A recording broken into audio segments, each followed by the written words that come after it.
Olá, boa noite a todos e todas. Vocês estão me ouvindo?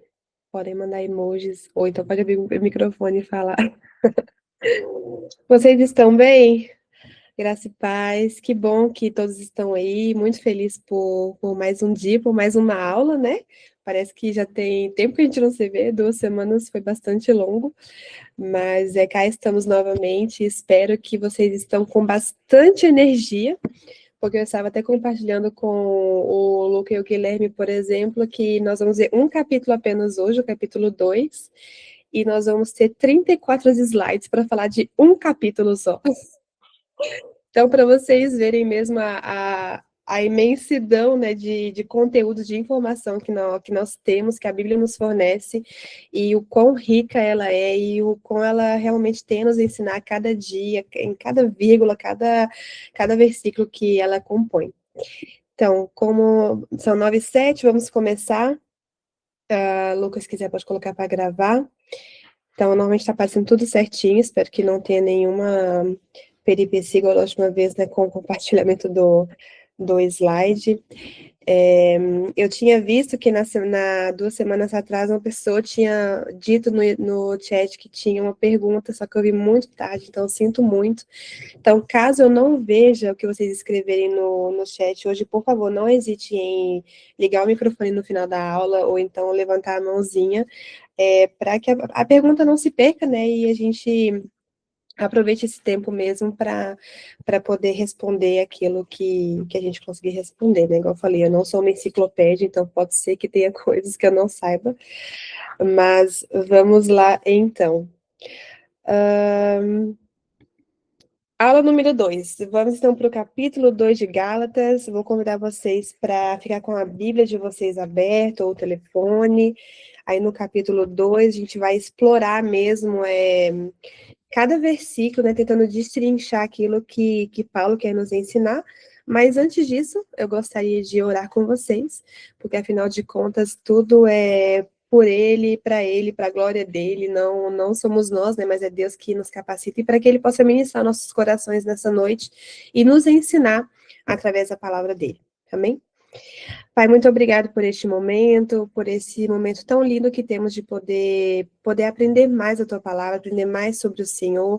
Que privilégio nós temos, ó Deus, de termos a Bíblia entre as mãos, de termos esse momento reservado unicamente para isso. Quantos irmãos na fé que temos aí espalhados no mundo que não têm essa oportunidade, que são perseguidos, que não têm nem mesmo a Bíblia na sua própria língua. Então, nós te rendemos graça pela tua bondade, pelo contexto no qual nós estamos hoje. Que o Senhor possa trazer clareza aos nossos corações, usar a minha vida para realmente ensinar aqui a tua palavra e que tudo seja para a glória do teu nome apenas, e é no nome de Jesus que eu oro. Amém. Amém? Let's go, então. Então, hoje a gente vai basicamente mergulhar no capítulo 2, né? Eu tinha dito que o legal do livro de Gálatas é que, como é um livro que tem apenas 6 capítulos e nós temos 5 aulas, então a gente vai poder realmente mergulhar dentro do capítulo, tentar entender o porquê de cada linha ali que Paulo escreveu e entender quão profunda é a mensagem, a teologia que ele traz por detrás de cada argumento e cada texto que ele vai ali estabelecendo. Então, hoje a gente vai ver, de fato, Paulo, que vai estar narrando nessa paixão dele pelo Evangelho da Graça, diante dos líderes da igreja primitiva, né? A gente tem ali Pedro, Tiago e João, né? A Santa Trindade dos Apóstolos, como eu diria no jargão dos teólogos. A gente vai ver também como que Paulo confrontou, né? A Pedro durante um momento ali um pouco crítico, né? De uma situação um pouco constrangedora, né? Para um líder da igreja. E vamos ver como que tudo isso, como essa base, né, da justificação pela fé vai transformar o cristianismo que está se formando ali, né, no berço do primeiro século. Ai, cadê? Quem quer passar? Passou. Então, eu trouxe aqui um pequeno resumo da última aula. Coloquei em 4 bloquinhos aqui para que vocês possam ter em mente o que que a gente falou na última aula. A gente trouxe, então, uma introdução para contextualizar, né, o panorama histórico, sociocultural, ali, geográfico aqui do livro. Para aqueles que se lembrem, talvez, eu tinha dado uma dica para vocês, é quando vocês estiverem lendo a Bíblia, um livro em específico, estudando aquele livro, eu, particularmente, eu sempre tive o hábito, desde o seminário, de escrever palavras-chave do lado do nome do livro, né? Então, eu colocava ali a data, mais ou menos, algumas palavras-chave, perdão, que me ajuda a lembrar, de fato, do que o livro está falando, né? Então, por exemplo, Gálatas aqui, a gente vai falar de graça, de justificação, são palavras-chave que vai me ajudar a lembrar do que Paulo estava escrevendo, às vezes colocar ali talvez o reinado, enfim, vocês podem escolher quais características ajudam vocês a melhor lembrar do que o livro se trata, mas eu basicamente colocava, né, palavras-chave, versículo-chave, não, versículo que ajuda ali realmente ao coração do livro, então isso é o que eu tinha falado na última aula, e aí, então, o que a gente falou? A gente falou da introdução, do contexto, a gente trouxe ali no capítulo 1 de Gálatas, saudação e autoridade apostólica, onde a gente vê que, basicamente, diferente das outras cartas que Paulo escreve, onde ele sauda, né, ele dá basicamente paz do Senhor para os destinatários da carta, aqui não somente ele se apresenta, mas a gente vê a necessidade dele reafirmar o seu apostolado, dizendo que ele vem de Deus e não por intermédio de homem. Então, a gente vê Paulo aqui já no primeiro capítulo, logo no primeiro versículo, vindo com uma quase que, como é que fala em português, bouclier, esqueci como é que fala, mas ele vem mesmo já com um ataque frontal para mostrar do que a carta vai se tratar, né? Ele desenvolve já quase o beabá da teologia, que é apresentando Cristo, aquele que morreu por nós, pelos nossos pecados, para nos tirar desse mundo perverso, né? E isso era a vontade de Deus, o nosso Pai, que ele está aqui no versículo 4 do capítulo 1. Então, a gente viu a saudação, e logo depois da saudação, Paulo que reafirma quem ele é, para que ele veio, e do que vai se tratar o livro.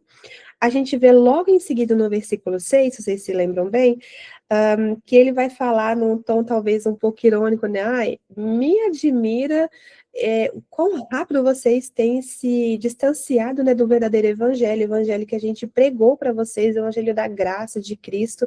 Então, ele vai diretamente confrontar o legalismo dos judaizantes.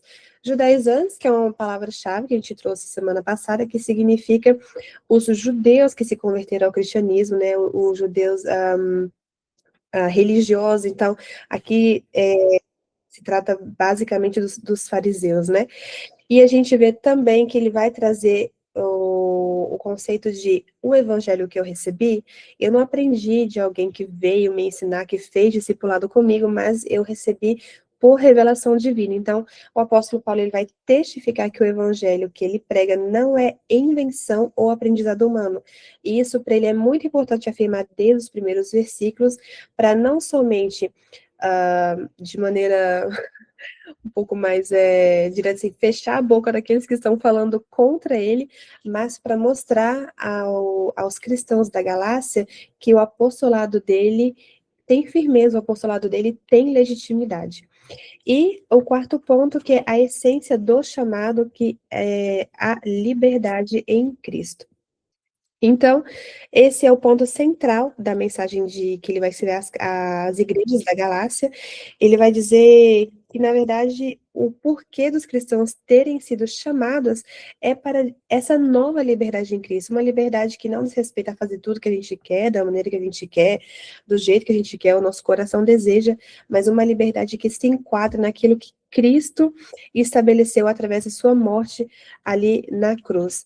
Então, esse chamado à liberdade, eu escrevi aqui, contrasta drasticamente com a servidão religiosa proposta pelos legalistas, né? Então, os judaizantes que eram super apegados a leis, aos rituais, ao semblante, ao bem parecer, ao fazer, né? Ou parecer estar fazendo, porque parecer estar fazendo não quer necessariamente dizer que está fazendo, né?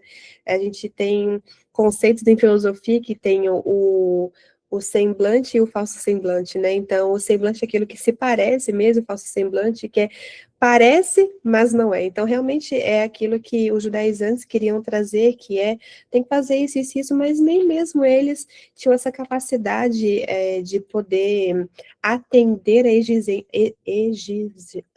perdão, nossa, tenho dificuldade enorme com essa palavra, em francês é mais fácil, exigência.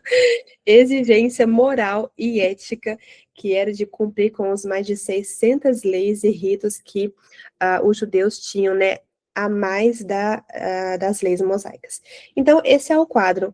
Paulo, ele está escrevendo uma carta que vai ser distribuída a várias igrejas da Galácia, das igrejas pelas quais ele passou na sua primeira viagem missionária. Então, a gente tem ali Listra, Antioquia, da Pisídia. Eu nunca lembro de tudo de cor, tá? Mas eu coloquei um mapa na outra aula, então vocês podem ir lá ver.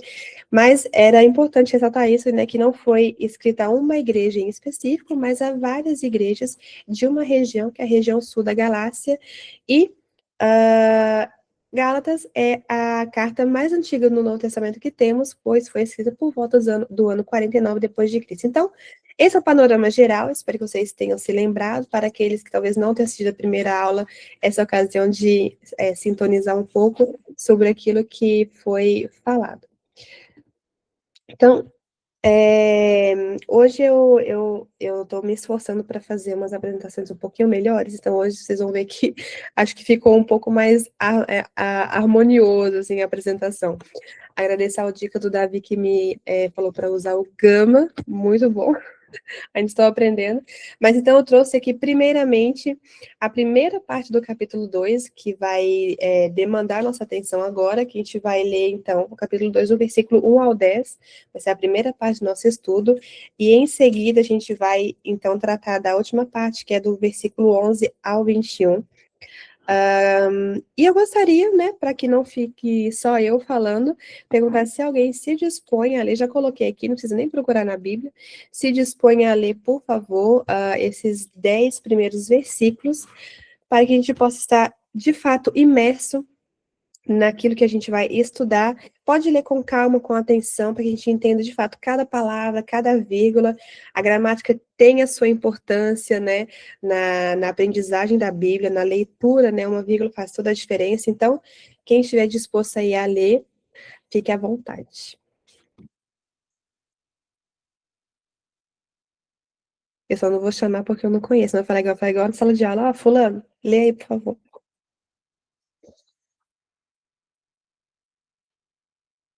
Tá todo mundo com vergonha hoje para ler? Eu posso ler. Merci, obrigada. 14 anos depois, subi novamente a Jerusalém, dessa vez com Barnabé, levando também Tito comigo.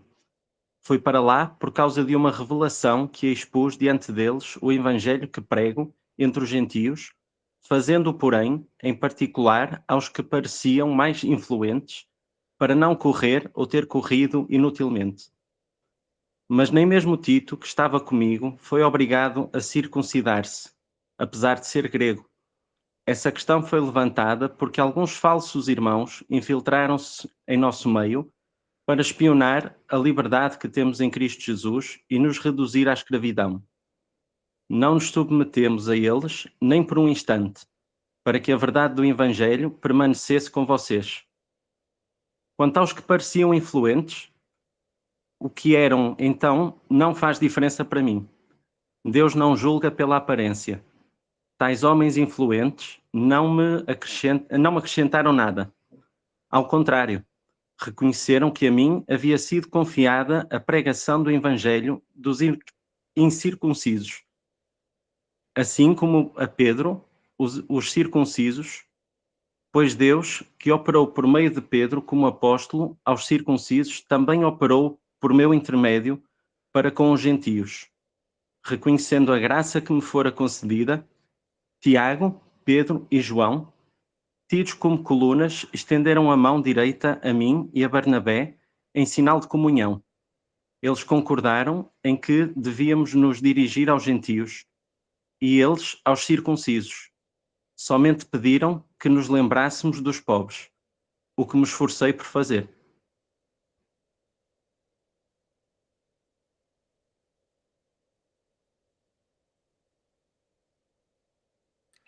Nathalie, eu acho que você tá montada.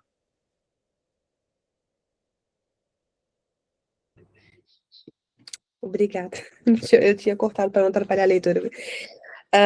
Então, voltando aqui, a gente, olhando assim, com o primeiro olhar, então, esses 10 versículos, o que que a gente vai olhar? Sem mesmo procurar entender muita coisa, mas uma primeira leitura. A gente, então, tem Paulo, que depois de 14 anos, vai a Jerusalém, dessa vez com duas pessoas, Barnabé e Tito, dois personagens super importantes aqui para o que a gente vai estudar. Ele foi lá por quê? Por causa de uma revelação. E o que que ele fez? Expôs diante deles o evangelho que ele prega entre os gentios. Então, a gente tem aqui a causa do porquê ele foi até Jerusalém. E aí depois acontece. Ele falou para quem? Qual foi o público dele?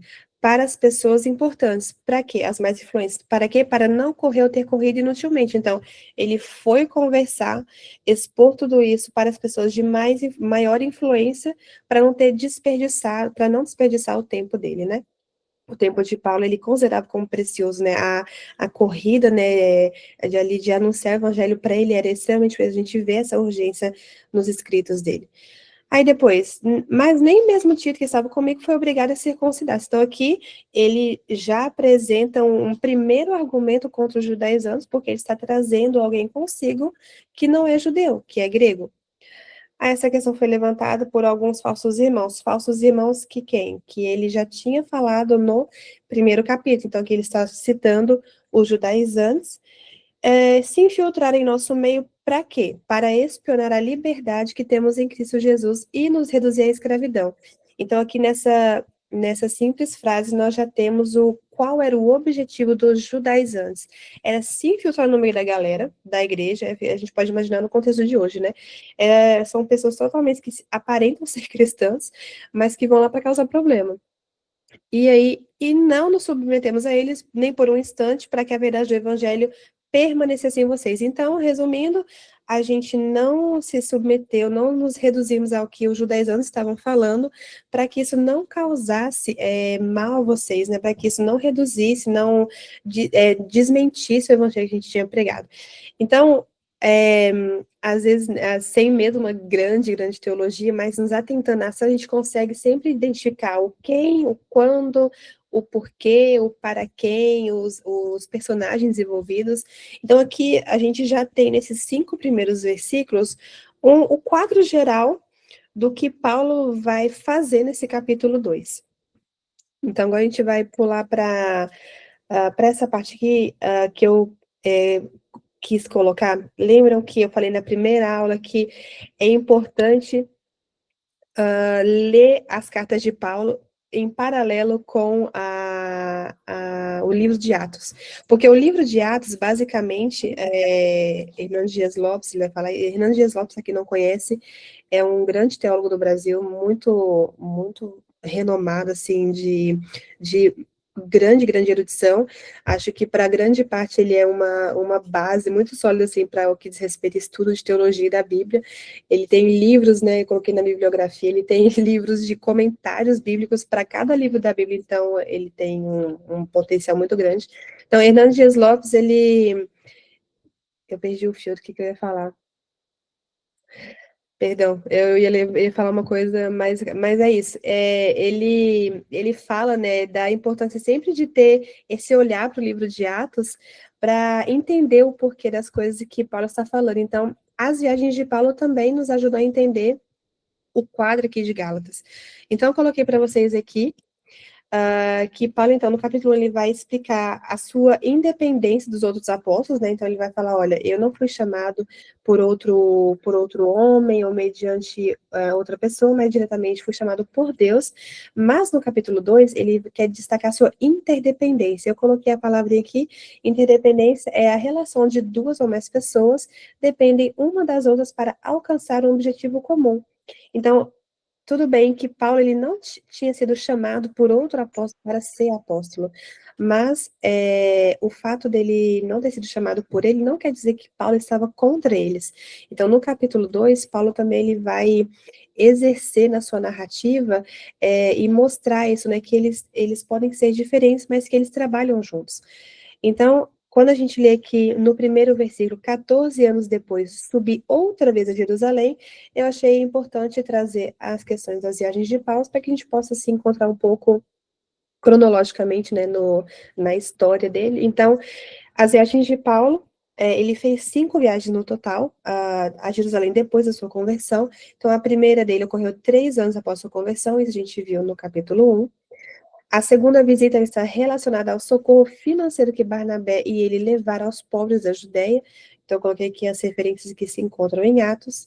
A terceira visita tem a ver com o Concílio de Jerusalém para resolver justamente essa questão que estava causando o problema desses judaizantes, que é o famoso Atos 15, e eu vou trazer para vocês finalmente, o que foi esse concílio, o que foi essa reunião que aconteceu em Jerusalém. A quarta visita foi uma passagem muito rápida, ao final da sua segunda viagem missionária e antes da terceira, e a quinta e última visita, que foi justamente antes dele terminar preso, foi para levar uma oferta das igrejas da Macedônia e Acaia aos pobres da Judéia. Para vocês verem também que 2 vezes aqui eles estão levando ajuda financeira para as igrejas judias, né? Não é correto dizer, mas assim, as igrejas lá em Israel, né? E não as igrejas gentílicas. Aí, então, a importância dessa igreja gentílica, né? Que sempre está trazendo ajuda também aos seus irmãos na fé ali em Israel. Agora, essa carta, ela tem um dilema, e é o que a gente vê um pouco nesse capítulo 2, e é um dos pontos mais complicados dessa epístola. O Hernandes Lopes, ele traz isso, mas também John Stott, ele fala que qual é o problema? Identificar se essa viagem de Paulo, ela foi a segunda ou a terceira viagem, dessas 5 que eu coloquei agora no último slide. Então, na verdade, não há consenso entre os estudiosos, não tem um ponto final para falar, não, foi a segunda viagem, foi a terceira. Então, existem divergências, né, assim como existe divergência também na questão da datação da carta, né, um grupo que acredita que foi escrito em 49, outro grupo que acredita que foi escrito por volta de 55. Então, Calvino, por exemplo, João Calvino e John Stott, eles vão acreditar que essa viagem foi a segunda. E outros estudiosos, como Louis Berkhoff, que é um grande teólogo que escreveu uma baita sistemática, e Warren, eles defendem a tese de que foi a terceira. São nomes assim que eu coloquei, né? É mais para a cultura geral de vocês, mas era só para mostrar que tem, né, divergências também nessa questão, mas o que eu gostaria de focar aqui é que, mesmo tendo pontos fortes de ambos os lados, na nossa aula e daquilo que eu li, que eu estudei, o ponto que a gente vai pegar para a linha de Calvino e de Stott e acreditar e crer que essa viagem foi a segunda. Então, que a carta aos Gálatas foi escrita antes do Concílio de Jerusalém, que aconteceu ali em Atos 15, e não depois dele. E aí aqui eu coloquei, né, o Hernandes, ele concorda com Calvino quando Calvino escreve isso.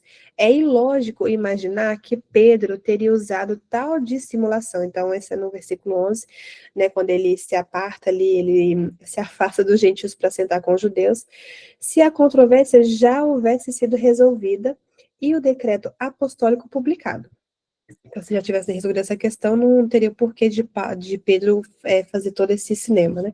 Mas nessa passagem, Paulo escreve que viera a Jerusalém e somente depois acrescenta que repreendera Pedro por causa de um ato de dissimulação, um ato que com certeza Pedro não teria cometido, exceto em questões duvidosas. Isso é a outra parte do capítulo 2, a gente vai ler, mas eu já quis trazer aqui porque faz parte desse dilema da carta, né? Então, se a carta aos Gálatas tivesse sido escrito depois do Concílio de Jerusalém, bastaria Paulo, na verdade, chegar, né, nas igrejas da Galácia, perante os judaizantes e tudo, com uma cartinha bonitinha, gente, ó, a gente discutiu isso, vocês estão errados, o evangelho certo é esse, e não teria discussão. Aqui no livro de Gálatas, o que a gente vê é quase um tratado que ele escreve, né, para defender a teologia da justificação pela fé, para defender a obra de Cristo salvífica ali, redentora na cruz.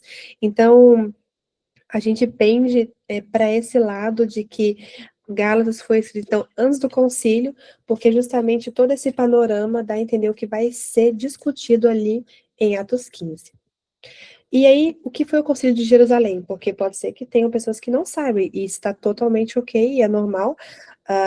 Para aqueles que leram Atos 15, vocês podem se lembrar talvez, mas o concílio foi assim, à medida que muitos não-judeus, então que a gente chama de gentil, começaram a aceitar Jesus, então surgiu ali um conflito, porque aí tem alguns cristãos, os judaizantes, né, especificamente os ex-fariseus, que começaram a afirmar de que somente aceitar Jesus não era suficiente, né? Somente ter fé em Cristo não é suficiente. Eles queriam acrescentar peso, acrescentar ritual, acrescentar a lei mosaica para um povo gentil que desconhecia totalmente, né, essa prática judia. Então, isso criava uma barreira enorme. Por quê? Porque para esses judaizantes, aqui eu escrevi, né, o caminho para chegar a Cristo passava obrigatoriamente por se tornar, na verdade, um judeu praticante primeiro. E aí, o que aconteceu? A decisão do conselho foi, o conselho decidiu que não se deveria perturbar os gentios com a carga da lei de Moisés ou da circuncisão, e o acesso a Deus seria apenas pela graça e pela fé em Jesus Cristo. E eles acrescentam alguns pontos, que daí vale para todos os cristãos da época e também hoje, né? Mas na época era muito específica, era né, se abster, né, de comida oferecida a ídolos, se abster da imoralidade sexual, é sempre lembrar dos pobres e tudo mais. Então, o mais importante do concílio foi, a gente não vai mais impor ou querer impor uma cultura judia que não faz o mínimo sentido para a gente que vem, tipo assim, de outro país, né? Então, essa decisão foi, assim, essencial para o cristianismo que estava nascente ali nesse primeiro século. E eu coloquei aqui, às vezes, né, a gente se esquece, né, muitas vezes, o que significa fariseu, né, que são esses judaizantes, o ex-fariseu, né, significa literalmente separar. Então, o judeu, que era o caso de Paulo, antes dele se converter, eles se viam como a elite espiritual, né, ética da sociedade, e eles consideravam tudo que era a parte, assim, tudo que não estava incluso, né, nos rituais, nas regras, nas leis de Moisés, tudo impuro. Então, eles se achavam bambambam, bam, bam, mas de bambambam eles não tinham nada, né, tanto que Jesus, ele vai passar os 3 anos ali do seu ministério aqui na Terra, confrontando os fariseus e mostrando, né, na verdade, que eles não passavam de um sepulcro caiado. E aí, então, mergulhando aqui no nosso contexto histórico, né, na jornada de Paulo a Jerusalém. Então, 14 anos depois da conversão, ali em Damasco, apóstolo Paulo retorna, então, a Jerusalém, carregando uma missão crucial. A missão era tão crucial que ele não foi sozinho, e ele está acompanhado, então, de Barnabé e de Tito, um jovem gentil convertido que se tornaria, então, um símbolo vivo da liberdade cristã. Tito, que tem um livro, né, só dele aqui, na Bíblia, e Tito, que era grego, por sinal. Então, a gente vê que o fato de Paulo estar levando um grego ali em Jerusalém não é por acaso, não é somente para apresentar, gente, que meu amigo Tito, né, grego, que aceitou Jesus, não. Ele era realmente um testemunho vivo daquilo que Paulo estaria prestes a debater, a confrontar, né, e a expor. Então, o objetivo dessa viagem era claro e urgente, confirmar perante os líderes da igreja ali de Jerusalém, de que o evangelho pregado aos gentios, ele era autêntico e completo, de que não precisava acrescentar algo, mudar algo, né, pôr uma vírgula ali, etc.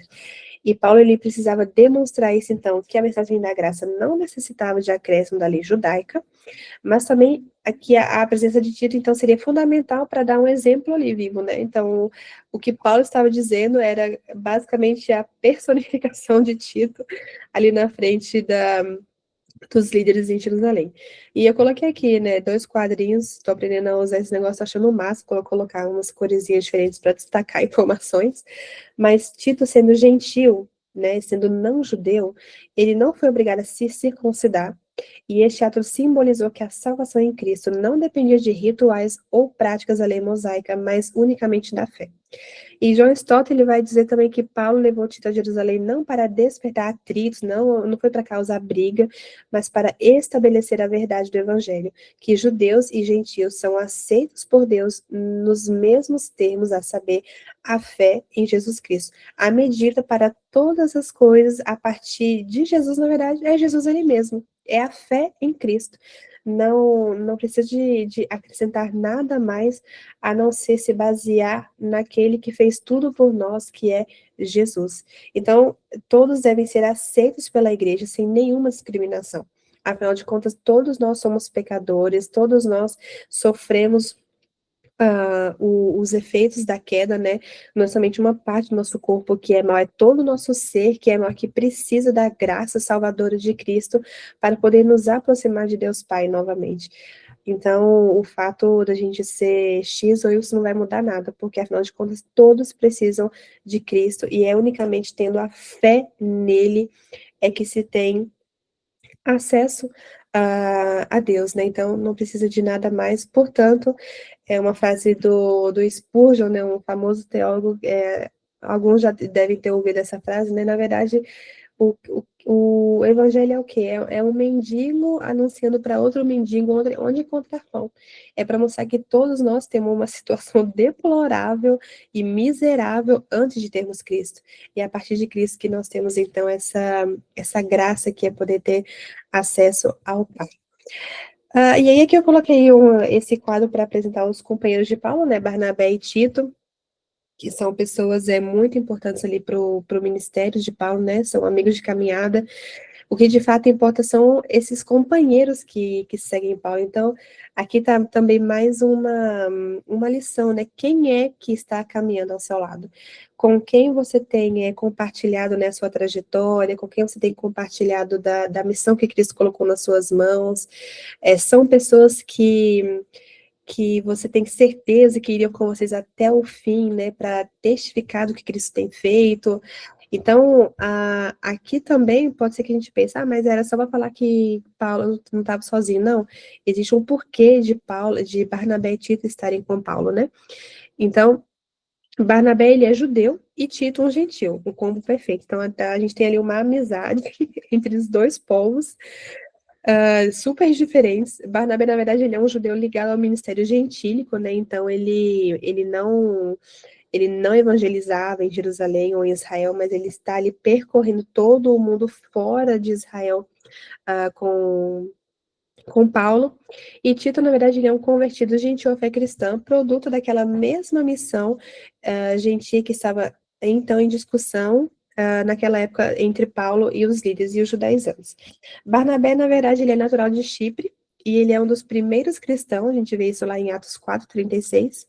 E Tito, então, ele é grego, como a gente já viu.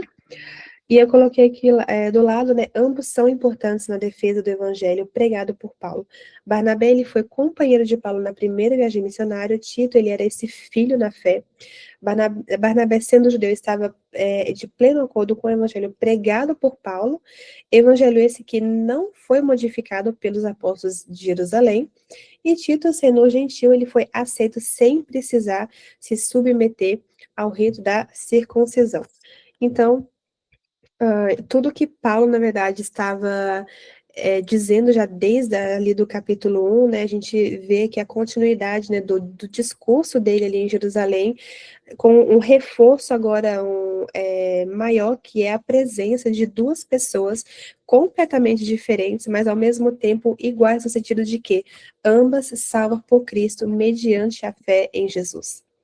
E é isso que, mais do que qualquer palavra, né, o exemplo, ele ajuda, né, a personificar, de certa forma, o que é falado, que temos, então, aqui na vida de Barnabé e de Tito.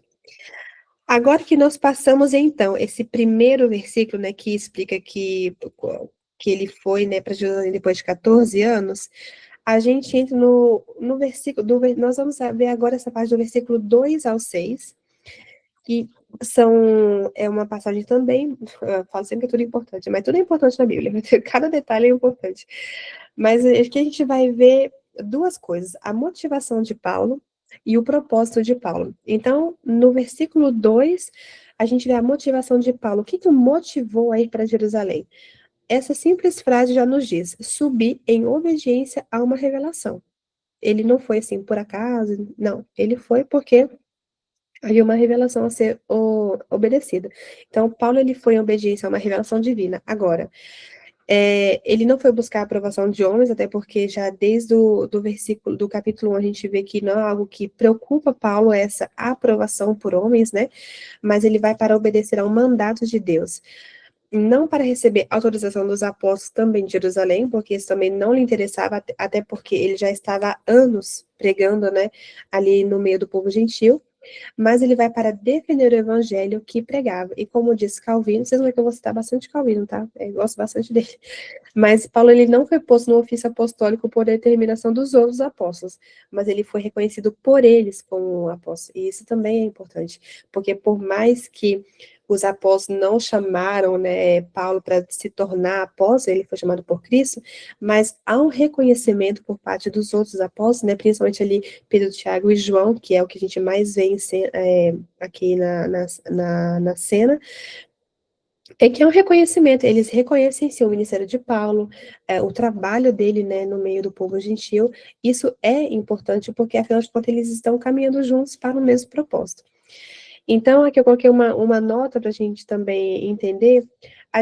Quando ele fala em obediência a uma revelação, não dá para saber exatamente qual tipo de revelação que é. Há duas possibilidades. Ou se essa visita se essa visita foi a que está escrita em Atos 11, então pode ter sido uma profecia que Paulo ouviu do profeta Ágamo, está lá em Atos 11, 28, mas caso contrário, foi provavelmente uma revelação especial, como outras que Paulo teve, e que ele recebeu diretamente de Deus. Então, quando ele fala aqui que ele subiu em obediência a uma revelação, não se sabe exatamente qual revelação que é, mas o importante é que ele estava obedecendo a Deus, e fazendo aquilo que era para ser feito. Segundo ponto, o propósito de Paulo. No versículo 2 ainda, mas na parte B, e lhes expus o evangelho que prego entre os gentios, mas, em particular, aos que pareciam de maior influência, para, de algum modo, não ter corrido em vão. Então, o propósito de Paulo a Jerusalém era expor o evangelho que ele estava pregando entre os gentios já há muito tempo, e falar o que ele estava fazendo, na verdade, né? Então, eu contar para os cristãos e para os apóstolos de Jerusalém como estava sendo esse pregar do evangelho no meio dos gentios. E Paulo, na verdade, ele estava interessado em que os crentes e os apóstolos conhecessem o conteúdo da sua pregação. Porque se a acusação dos judaizantes de que Paulo pregava o evangelho diferente do evangelho pregado dos outros apóstolos, se isso pudesse ser provado, então a causa da pregação do evangelho no meio dos gentios seria uma causa perdida. Isso seria um problema muito grave. E então, o propósito de Paulo é provar que não havia distância entre aquilo que ele falava ou entre aquilo que os apóstolos, né, em Jerusalém falavam. Então, que havia um consenso entre eles, não havia dois evangelhos, não havia conflito, os ministérios eram, sim, diferentes, né, porque eles estavam perante públicos diferentes, contextos diferentes, né. A gente viu na primeira aula que Paulo, o fato dele estar pregando no meio do povo que não é judeu, em outros países, na verdade, em outras regiões, isso supõe também confrontar pessoas de outras religiões, com outras ideologias, filosofias, o que a caminhada de Paulo, o preparo de Paulo durante toda a sua vida, na verdade, foi preparando ele para isso, né? Então, por mais que eles tivessem dois panoramas, dois contextos, dois campos missionários diferentes, eles estavam na mesma missão, que era pregar o Cristo ressurreto. Então, a mensagem era exatamente a mesma. E aí, ainda dentro dessa perícope, né, dentro dessa unidade textual que a gente tem aqui, do verso 2 ao verso 6, a gente vai ver que o propósito da viagem era, assim, reafirmar a essência do evangelho, e nós vamos ver 4 pontos específicos que Paulo, ele vem explicando nessa passagem. Espero que vocês estejam ainda aí conectados, não sei que às vezes parece muito texto, muita informação. Se anotem, né, se tiverem alguma pergunta, para não esquecer de perguntar no final. Pode ser até algum vocabulário, né? Às vezes tem palavras aqui que a gente nunca viu, então tá tudo certo. Mas segurem firmes aí, a gente vai caminhar juntos nessa. Não vamos caminhar juntos nessa. Então, no propósito da viagem e reafirmar a essência do evangelho, a gente vai ter aqui, em primeiro lugar, o evangelho pregado aos gentios é o mesmo pregado aos judeus. Então, o que ele fala aqui no versículo 2:2 é: e lhes expus o evangelho que prego entre os gentios. O que Paulo ele está ressaltando aqui, primeiro, a unidade do evangelho. Então, não existe dois evangelhos diferentes. Segundo, o limite da lei de Moisés. A mensagem central de Paulo aos crentes da Galácia destaca que a lei de Moisés era insuficiente. Que fosse a lei de Moisés, que fosse a lei de José, de Maria, trazendo para os nossos dias, tudo que é além daquilo que Cristo fez por nós, é completamente desnecessário. A gente pode tentar ter vários, não sei, fazer rituais, coisas assim, achando que isso talvez vai acrescentar algo à nossa salvação, mas não vai, porque a salvação, ela é única mediante um só caminho, que foi a morte de Cristo. Então, Moisés não, Paulo aqui, ele quer mostrar o limite da lei, né? Ele ensina que existem coisas das quais o ser humano não pode ser justificado através das regras das leis antigas, porque o, justamente o que mostra o limite da lei é porque são leis humanas. Porque além das leis mosaicas, né, que foi Deus que estabeleceu, né, os 10 mandamentos, eu disse para vocês que existiam mais de 600 leis que os fariseus tentavam, né? Eu falo tentavam porque era impossível conseguir cumprir todas elas, mas justamente por ser regras estipuladas por seres humanos, é impossível. O ser humano, ele é um ser finito. Nós somos seres finitos, com limitações, a menos que entre vocês tenha alguém que consiga fazer tudo na vida de maneira super perfeita. Eu gostaria de ter a receita, porque eu, com 30 anos e 2 filhos casados, tem dia que eu não estou aguentando. Então, nós somos pessoas limitadas, né? E qualquer lei, qualquer ritual, qualquer usos e costumes ou práticas que são antropocêntricas, né, voltadas para o homem, direto do homem, querendo ou não, são coisas que vai ter limite e a gente nunca vai conseguir satisfazer 100%. E aí Paulo, ele vem com a justificação e perdão em Cristo, porque o foco da pregação é o anúncio da remissão dos pecados por intermédio de Jesus. O argumento-chave aqui, por meio de Cristo, todo aquele que crê plenamente, é plenamente justificado. Eu gostaria que vocês anotassem essa palavra, justificado, justificação, todas as derivações da palavra, porque a palavra justificação é justamente uma das palavras-chave do livro de Gálatas, e é o que mais vai prender a gente, não somente na aula hoje, nas outras aulas também, mas hoje a gente vai ver também a diferença entre justificação e santificação. Então, o que Paulo quer trazer aqui é que a gente só é plenamente justificado através de Cristo, recebendo uma justiça que a lei nunca poderia dar. A lei nunca seria suficiente para justificar todos os nossos erros, nossos pecados. Não justificar no sentido de dar razão, né? Mas de poder perdoar. Não dá. O livro de Levíticos, eu não sei se já tem alguém que leu o livro de Levítico completo. Confesso que quando eu estava no seminário que a gente tinha que ler a Bíblia inteira, meu Deus, quando chegou na parte de Levíticos, ai, gente, era cada versículo que eu li, eu dormia. Até eu entender a profundidade de Levíticos, porque Levíticos, na verdade, nos remete a Cristo, nos mostra que há sim alguém que consegue cumprir nos mínimos detalhes todos aqueles rituais que tem escrito. Na verdade, o livro de Levíticos, ele é bonito no sentido de, ok, tem 1.500 sacrifícios que são descritos ali, né, ofertas, sacrifícios, oferendas e tudo mais, mas é para nos mostrar que é tanta coisa que o ser humano não consegue, e que precisava de um para poder ser esse sacrifício perfeito, que nos falaria assim, olha, você não precisa mais fazer, né, 500 mil coisas, hoje existe apenas um caminho, e não 603 regras que você precisa cumprir para chegar a Deus. Hoje você tem Cristo.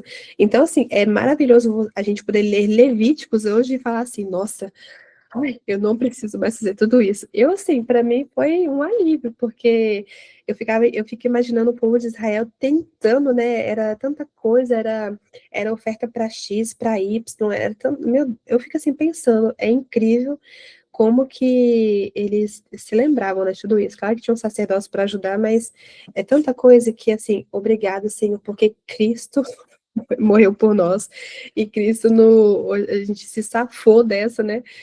Até porque não existia salvação mediante todas essas práticas, mas era para apontar Cristo apenas. Fugir um pouco aqui de Gálatas, fugir, mas a Bíblia ela é inspiradora. A Bíblia, quando a gente lê, que a gente entende, né, às vezes é difícil realmente ler a Bíblia, porque é um compilado de 66 livros, que foi escrito há mais de 2.000 anos, né? Outros mais tempos ainda, mas entender é aquilo, né? Abre os nossos olhos e nos faz ver a que ponto nós precisávamos de Deus. E sem Deus, realmente, a vida não faz sentido algum. E graças a Deus por Jesus Cristo e por Paulo, né, que está aqui nos ensinando.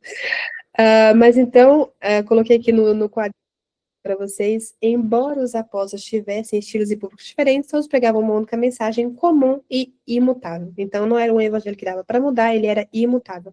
Então, não existia um evangelho de Paulo, o evangelho de Pedro, o evangelho aí do Guilherme, do Luca, né, da Nath. Não, existe um único evangelho apenas, e tudo aquilo que tenta acrescentar ou retirar não é evangelho. Em segundo lugar, o evangelho pregado aos gentios é o evangelho da liberdade. É o que está aqui no versículo 3 ao 5, coloquei leitura, né? É só para relembrar.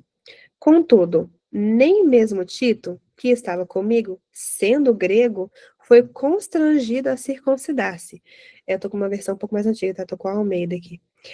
Versículo 4, e isto por causa dos falsos irmãos, né, os judaizantes, que se entremeteram com o fim de espreitar, né, de bisbilhotar, de olhar, vigiar nossa liberdade que temos em Cristo Jesus, e reduzir-nos à escravidão, aos quais nem ainda por uma hora nos submetemos, para que a verdade do evangelho permanecesse entre vós.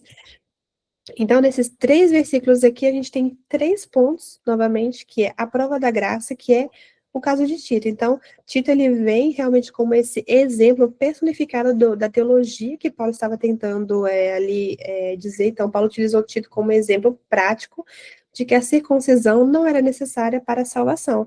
Eu fico tentando imaginar, né, ele apresentando Tito lá, será que alguém teria coragem de falar, não, você não é cristão?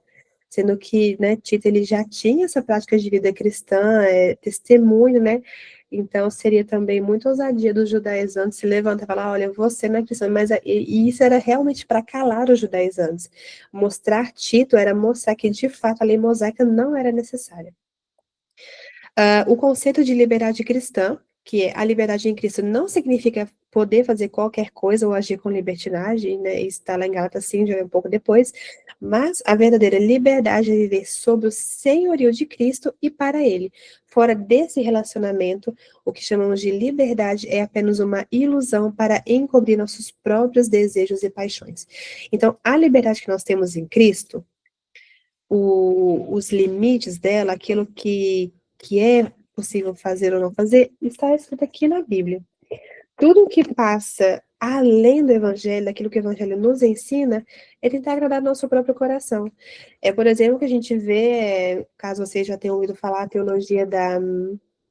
teologia liberal, por exemplo, né?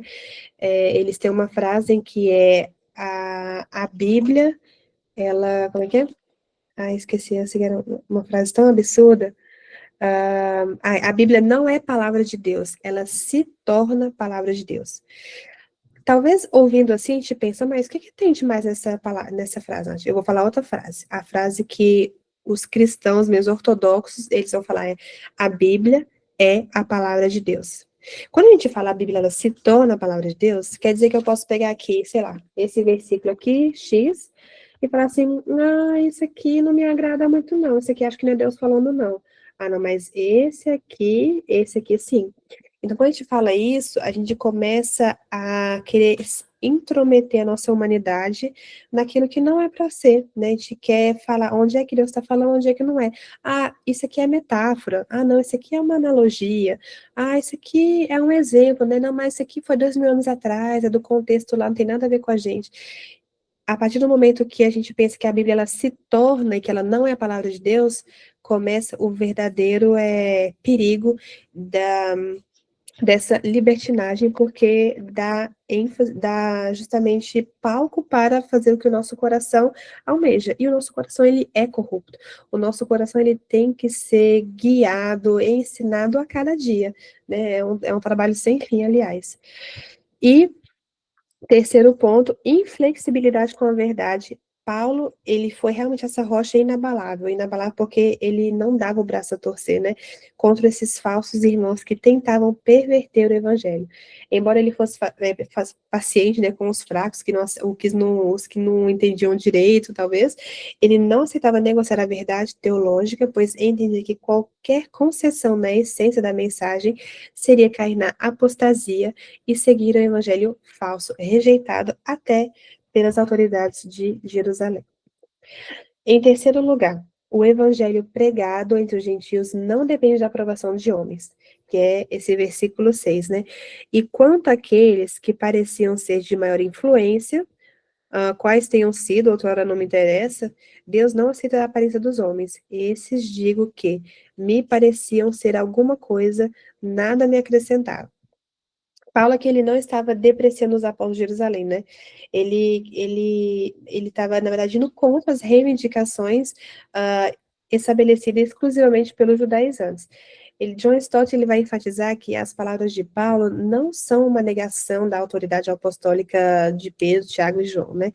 Mas era uma indicação nenhuma indicação de desrespeito. Paulo simplesmente está dizendo que, embora ele aceite a autoridade dos apóstolos, ele não se sente intimidado, como aconteceu com os judaizantes, né? Então, se precisar confrontar, Paulo confronta, se precisar corrigir, Paulo corrige, tanto que é o que a gente vai ver do versículo 11 ao 21, que é a segunda parte.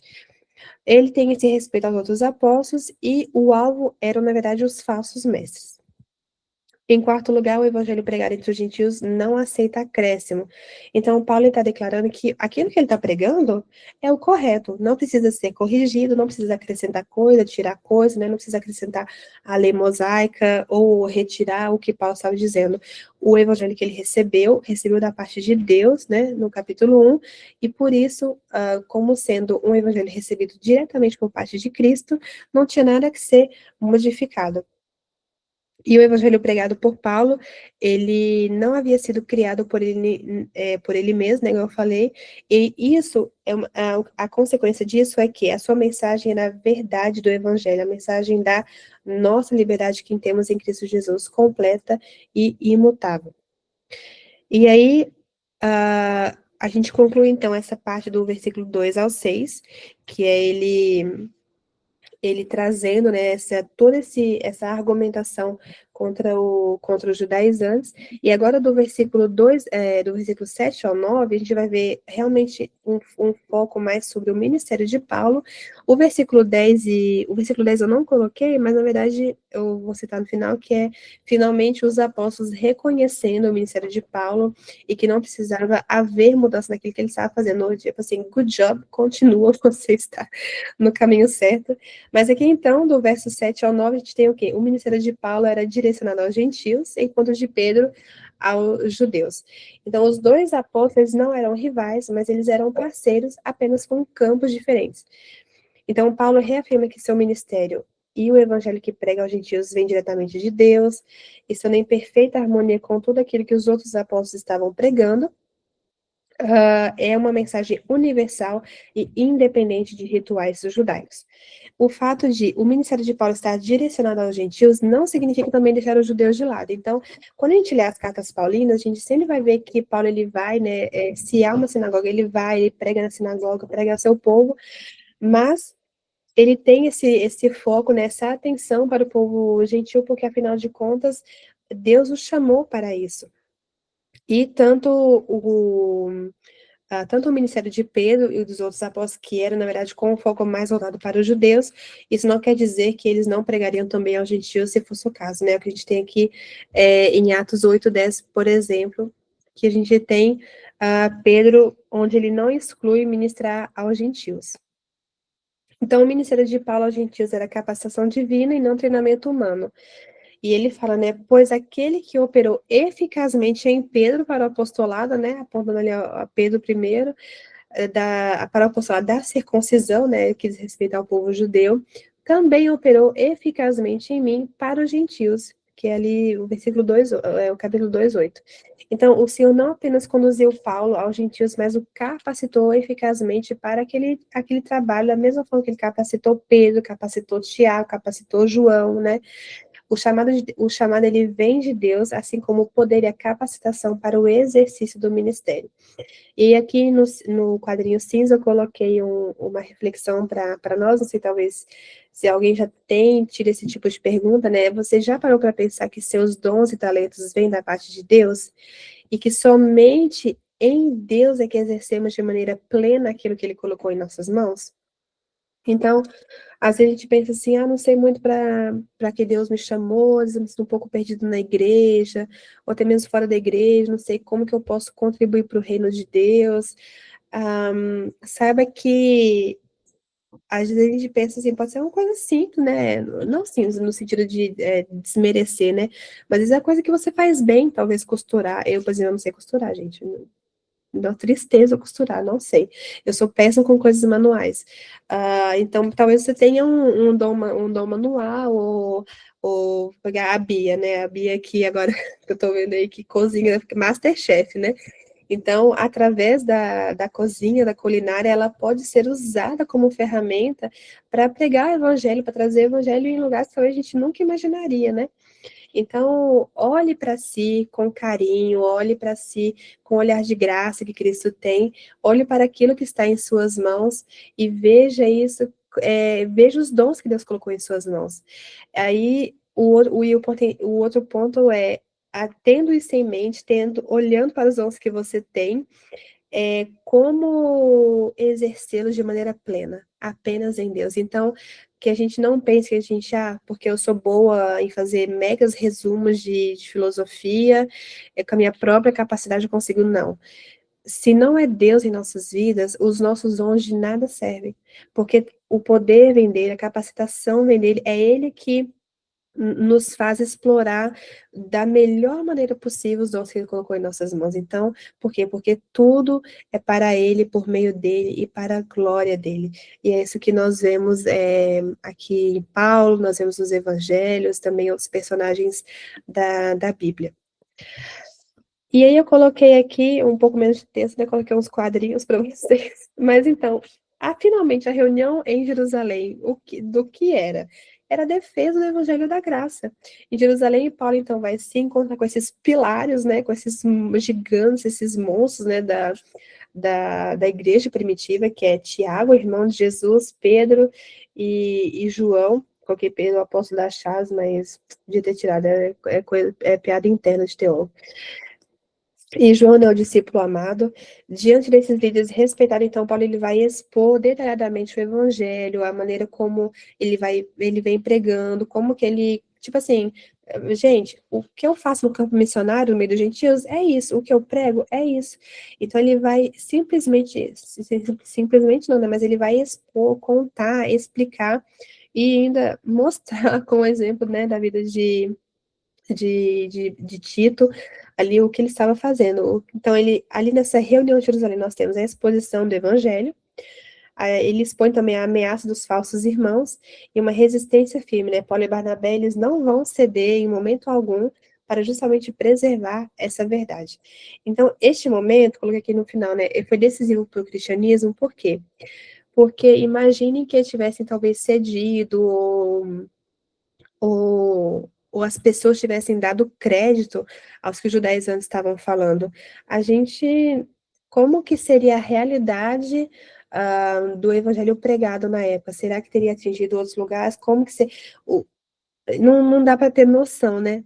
Por isso, a importância de agir imediatamente quando a gente vê que algo está indo contra o evangelho de Cristo, né? O que Paulo fez ao se levantar, ir para Jerusalém, expor o que ele estava fazendo no campo, o que ele estava pregando, não era somente para conversa fiada ou mostrar um relatório do que ele estava fazendo no campo missionário, né? Olha o que eu estou fazendo, gente, não.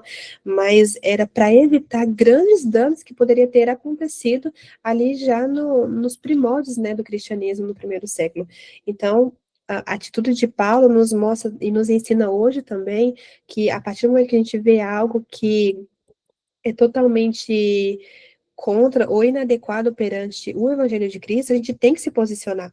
E de maneira firme, de maneira, às vezes, né, talvez não rude, de ser desrespeitoso, mas de realmente ter esse posicionamento para mostrar que com o Evangelho não se brinca, com o Evangelho não dá para ficar, não dá para deixar passar. E aí, o que nós temos, então, no versículo 10, a gente tem aqui o reconhecimento do ministério de Paulo. O versículo 10 que fala, o versículo 9 e 10, na verdade, né? E quando conheceram a graça que me foi dada, né? Então, Paulo falando, né? Quando Pedro, Tiago, João reconheceram a graça que Deus me deu, eles que eram reputados colunas, né?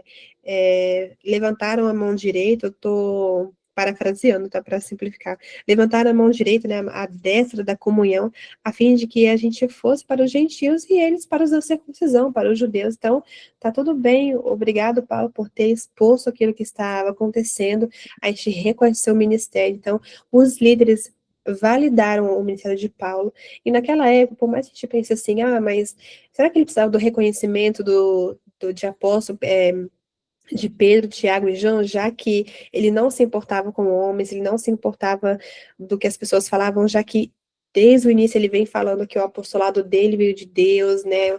O evangelho que ele aprendeu veio de Cristo, mas era importante, talvez não para Paulo em si, porque ele sabia de onde ele vinha, para onde ele ia, o que ele tinha que fazer, mas para os outros cristãos, né, que tinham aquelas figuras ali como os pilares da igreja mesmo.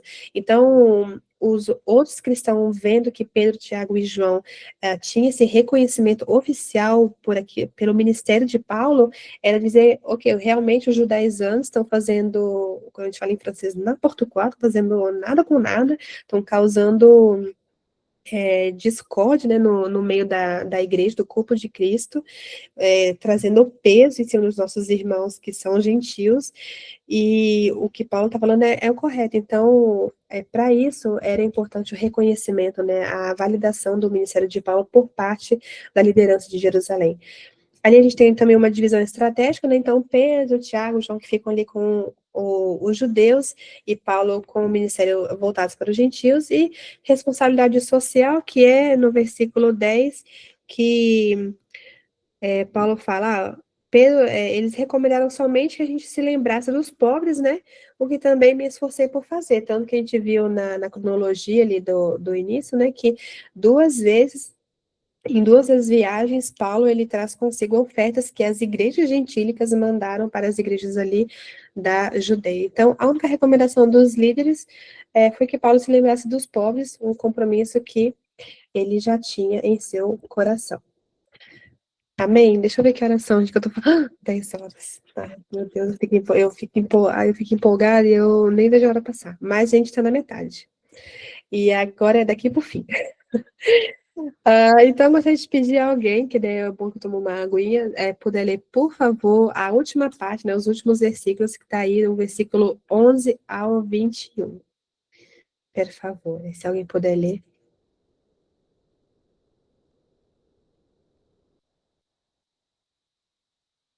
Todo mundo com vergonha? Cadê a... Eu posso ler. Obrigada. E chegando a Pedro... Peço desculpa, perdi. E chegando Pedro a Antioquia, lhe resisti na cara, porque era repreensível. Porque, antes que alguns tivessem chegado da parte de Tiago, comia com os gentios. Mas depois que chegaram, foi-se retirando e apartou-se deles, temendo os que eram da circuncisão. E os outros judeus também dissimulavam com ele, de maneira que até Barnabé se deixou levar pela sua dissimulação. Mas quando vi que não andavam bem e direitamente conforme a verdade do Evangelho, disse a Pedro na presença de todos: Se tu, sendo judeu, vives como os gentios, e não como judeu, por que obrigas os gentios a viverem como judeus? Nós somos judeus por natureza e não pecadores dentre os gentios.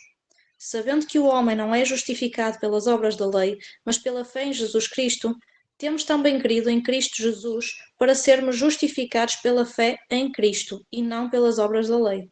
Porquanto pelas obras da lei nenhuma carne será justificada. Pois se nós, que procuramos ser justificados em Cristo, nós mesmos também somos achados pecadores, é porventura Cristo ministro do pecado? De maneira nenhuma. Porque, se torna a edificar aquilo que destruí, constituo-me a mim mesmo transgressor. Porque eu, pela lei, estou morto para a lei para viver para Deus. Já estou crucificado com Cristo, e vivo não mais eu, mas Cristo vive em mim. E a vida que agora vivo na carne, vivo-a pela fé do Filho de Deus, o qual me amou e se entregou a si mesmo por mim. Não aniquilo a graça de Deus, porque, se a justiça provém da lei, segue-se que Cristo morreu em vão. Perdão, muito obrigada. Eu coloquei aqui, vocês vão ver no versículo 15, em negrito, né? Para vocês verem a que ponto essa questão da justificação pela fé é importante. Paulo, ele vai ser redundante, ele vai basicamente repetir 3 vezes a mesma coisa na mesma frase. Então, o que a gente vai abordar agora é a questão de Paulo repreendendo Pedro, e nós vamos ver também a justificação pela fé em Cristo apenas. Então, aqui, vamos por partes, né? Então, aqui peguei do versículo 11 ao versículo 13, eu coloquei aqui o que a gente tem nessa parte é a atitude incompatível com o evangelho da graça. Esse na verdade, é um dos episódios que eu coloquei mais tensos e reveladores da Bíblia, assim, eu acho que eu ficaria super mega constrangida. Imagina a gente estar ali, né, todo mundo num banquete, tudo, a gente está com uns cristãos que acabaram de se converter, que não são da nossa região nem nada, e aí o Guilherme está comendo junto com a gente, de repente chega todos os brasileiros, né, lá e tudo, e eles deixam a gente de lado e vai lá com os brasileiros ficar só na comunidadezinha brasileira lá. Basicamente isso que aconteceu. Pedro está ali com Paulo, ele está ali em Antioquia, né? Então, quando, porém, Cefas, né, Pedro veio a Antioquia, então, Pedro foi lá até Antioquia, no meio da igreja gentílica, no meio de um povo onde não tinha alguns judeus, né, mas a maioria era gentílica.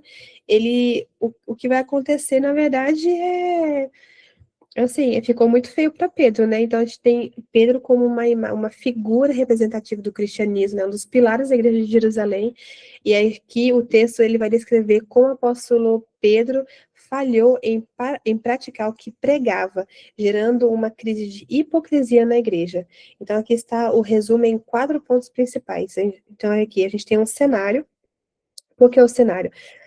Antioquia, na verdade, eu tinha até anotado aqui, ela é a capital e maior cidade da província romana da Síria.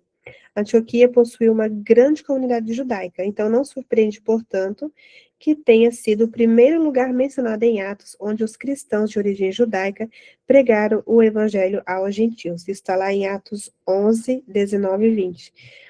A igreja em Antioquia, além de ter sido a primeira igreja, segundo os registros, a reunir cristãos, judeus e gentios em um culto de comunhão, também foi, ao que sabemos, a primeira igreja a enviar missionários para pregar o evangelho especificamente para os gentios. Então, o cenário aqui a gente tem que imaginar que é uma super igreja, uma igreja missionária, uma igreja multicultural, né, coloquei aqui, era o centro da igreja entre os gentios, né, tinha judeu, mas também eles não eram a maioria, uma igreja formada.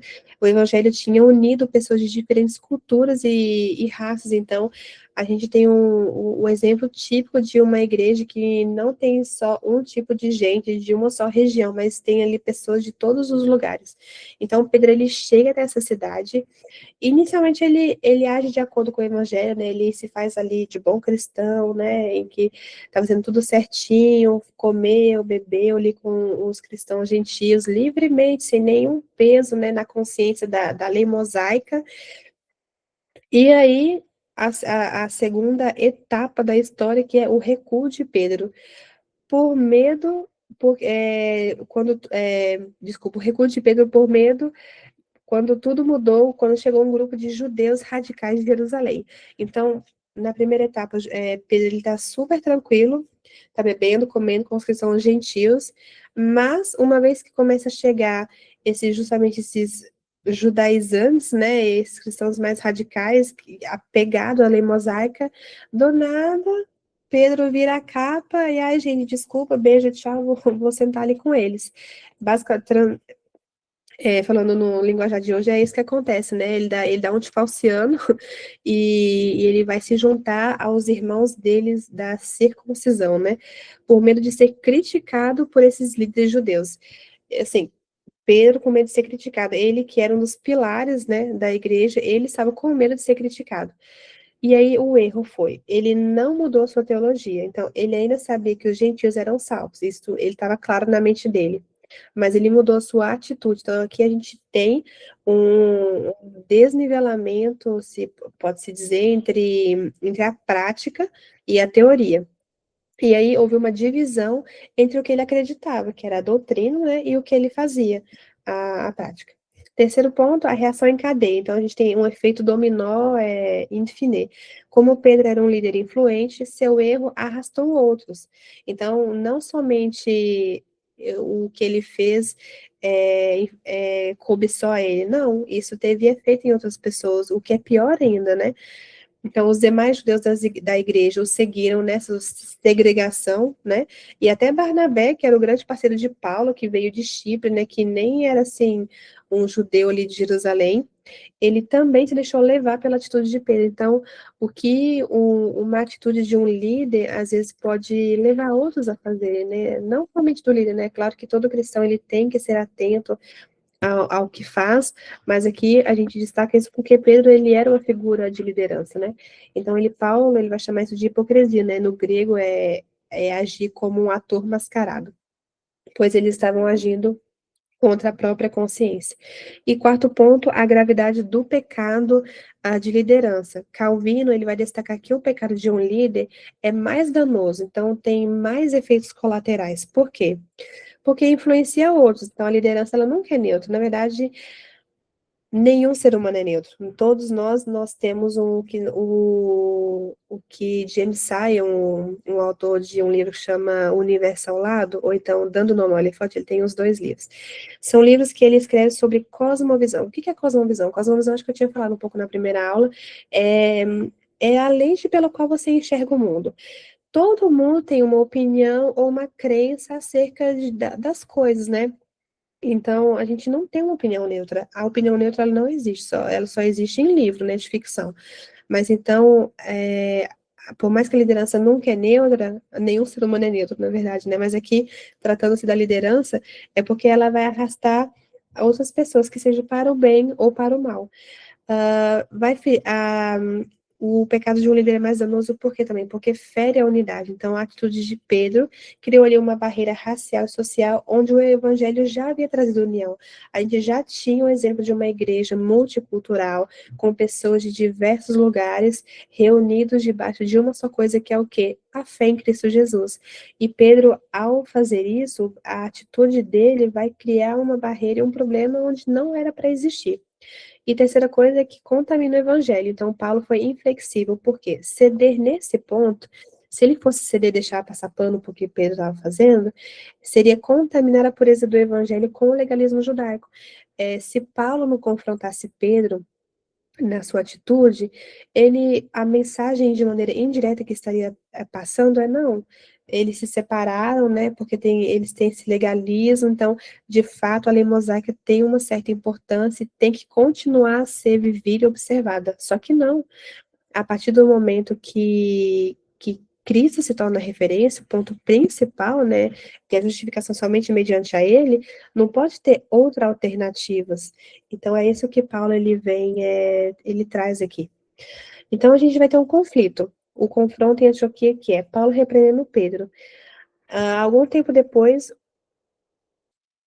eu repeti, na verdade, né? Mas é que eu tinha esquecido. Mas na verdade, esse slide aqui é para recapitular o que eu tinha falado na verdade, é uma síntese, é um resumo do que aconteceu ali em Antioquia, que é, então, a gente tem uma liberdade, para entender melhor, então, a gente tem uma liberdade inicial, onde Pedro comia com os gentios, demonstrando unidade em Cristo. Aí depois o que acontece? Ele fica com medo e recua. Então, com a chegada dos judaizantes, Pedro se afasta.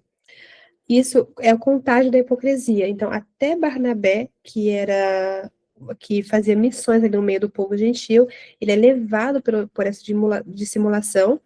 E então a gente tem o quê? O resultado final, um confronto público, que é Paulo repreendendo Pedro, apontando o dedo assim na cara de Pedro, abertamente e demonstrando a contradição do que Pedro estava fazendo. Então, a atitude de Pedro não era apenas um erro pessoal, era uma negação prática do evangelho que ele próprio pregava. Então, foi muito grave, né? Porque ao mesmo tempo que Pedro pregava também a justificação da fé em Cristo, ele estava demonstrando completamente o oposto nessa atitude dele ao se separar do povo gentil. E aí aqui existem uma atitude preventiva. 4 pontos importantes que se deve ter em mente para que esse tipo de coisa não aconteça. Aí coloquei aqui, a gente tem que ter uma coerência entre doutrina e prática. Acreditar na coisa certa não basta se você age de forma errada. Então, tem que ter uma coerência entre aquilo que a gente diz e aquilo que a gente faz. O erro de Pedro foi teológico, mas ele manifestou-se de maneira prática, né? Não se manifestou na fala dele, mas naquilo que ele estava fazendo. Ele pregava a graça, mas agia com preconceito ao se afastar dos gentios por medo do julgamento dos amiguinhos dele. Então, o texto aqui, ele nos alerta que barreiras de raça, classe social ou denominação são uma afronta ao evangelho, pois a única condição de Deus para a comunhão e a fé é a fé em Jesus Cristo. E aí, aqui, essa frase aqui esqueci de colocar para vocês, mas o que está no quadrinho amarelo é o Hernandes Dias Lopes que escreve, ele fala, doutrina sem vida gera racionalismo estéril, racionalismo de ir somente pela razão, né? E a vida sem doutrina produz misticismo histérico. Então, a doutrina, ela é importante para a gente também não ficar nesse misticismo, começar a acreditar em um monte de coisa, em sincretismo, né? Acreditar que pode se misturar religião com outros tipos de prática. Precisamos manter teologia e vida, doutrina e prática, ortodoxia e piedade numa aliança inseparável. Então, é sempre achar que esses 2 pontos, os 2 extremos nunca andam separadamente, mas juntos eles formam essa coesão na vida do cristão. Segundo ponto, a verdade, ela sempre deve estar acima de uma paz falsa. O que a gente vê nesse episódio aqui é o que acontece, né? Então, a comunhão real não significa tolerar o erro para evitar conflitos. Então, não é porque Paulo queria manter a amizade dele com Pedro que ele ia passar pano para o que Pedro estava fazendo, porque afinal era muito grave, ele precisava repreender ele ali para evitar consequências futuras. Então, o amor fraternal não deve fechar os olhos para desvios de conduta ou doutrina. Pedro deu a destra da comunhão, né, que a gente viu ali no versículo 10, né, que é um símbolo de eu te aceito, eu valido o seu ministério, eu acredito naquilo que Deus fez na sua vida, mas isso não é porque houve esse episódio de validação que Paulo vai hesitar em repreendê-lo ali em Antioquia, quando a verdade estava em jogo. Também tem esse ponto, né, não é porque é uma discordância de opinião que a gente vai causar. Não, aqui é porque, de fato, o que estava em jogo era a verdade acerca do evangelho pregado, acerca do evangelho da graça. Então, a repreensão também não deve ser feita por X ou Y, por questões secundárias pequenas, né? Em teologia a gente diria começar a discutir, você é calvinista, arminiano, pré-milenista, milenista, enfim, questões assim, né? Mas quando a verdade do evangelho está em jogo, não se deve hesitar em repreender se alguém está errado. E aí, Hernandes Lopes vai falar também, o evangelho não pode ser uma plataforma de relações públicas. Comunhão e repreensão não são coisas que se excluem, antes se completam. A verdade precisa ser defendida em todo tempo e em qualquer lugar. Terceiro ponto, confronto direto versus fofoca.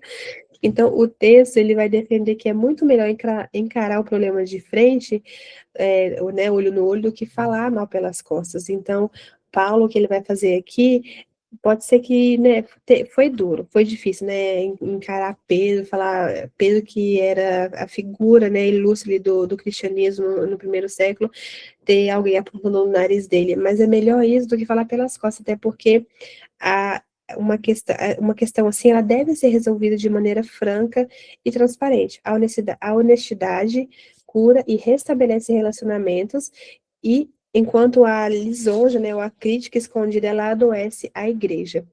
E quarto e último ponto, a humildade diante da repreensão. Então, a autoridade de um líder, ela não é destruída quando ele admite um erro. Pedro mostrou a grandeza ao aceitar também a repreensão, porque Pedro, a gente não vê Pedro aqui respondendo ele, falando, não, mas você está errado, não, me deixa quieto, não. Ele aceita a repreensão que Paulo faz a ele, né? Ele não se sentiu ofendido, mas ele corrigiu sua conduta e continuou trabalhando unido a Paulo. A gente vê que os dois depois não se separam, não ficam em conflito, em atrito, não. Eles se resolvem e ambos continuam trabalhando juntos para o avanço do reino de Deus. E aqui a gente passa para a última parte, então, do capítulo 2, que vai do versículo 15 ao 21, que é basicamente essa questão da justificação pela fé e não pelas obras da lei. Então, Paulo ele vai articular o coração do evangelho com clareza cristalina. A gente vê que os escritos de Paulo, pelo menos aqui em Gálatas, não tem muito.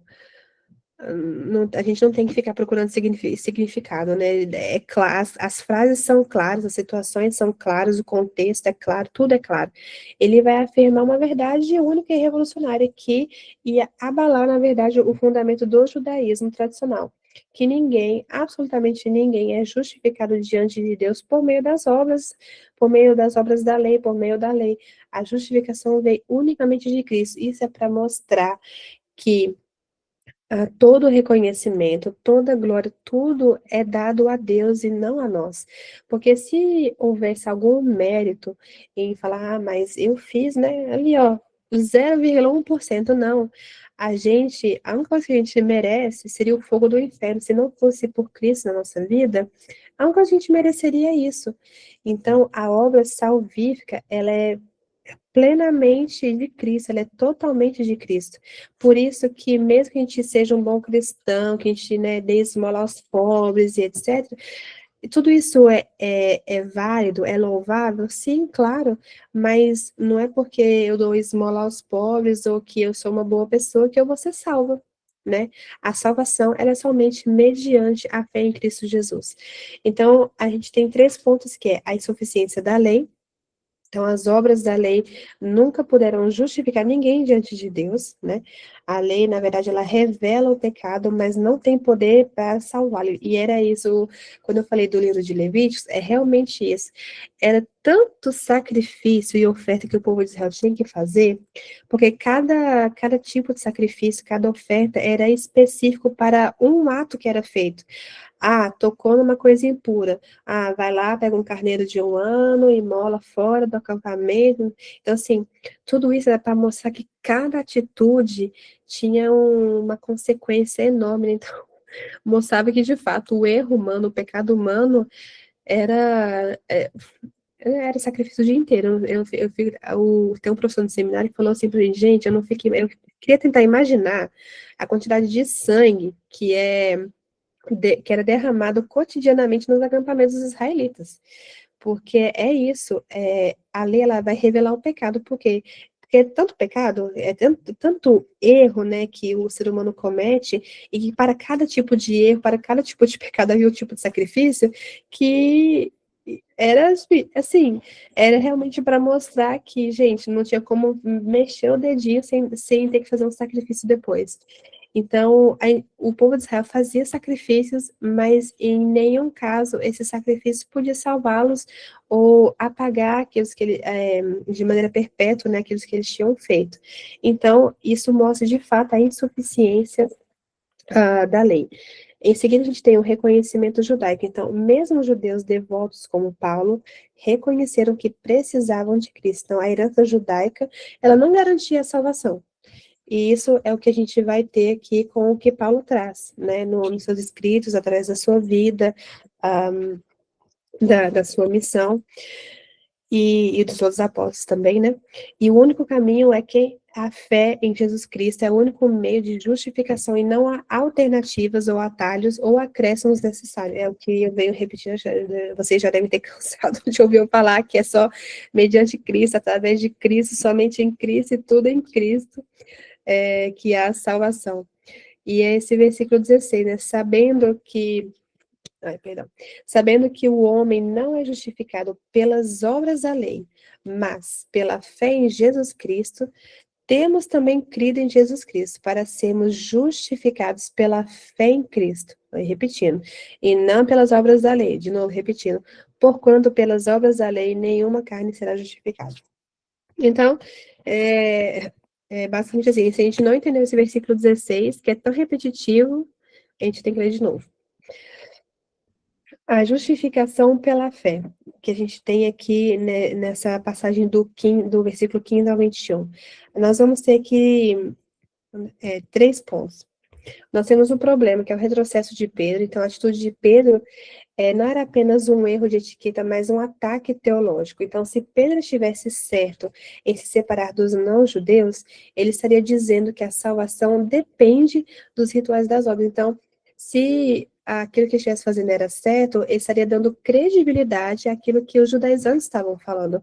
E isso seria problemático porque o cristianismo talvez tornaria uma religião de conquistas humanas e não uma religião baseada na justificação pela fé em Cristo apenas.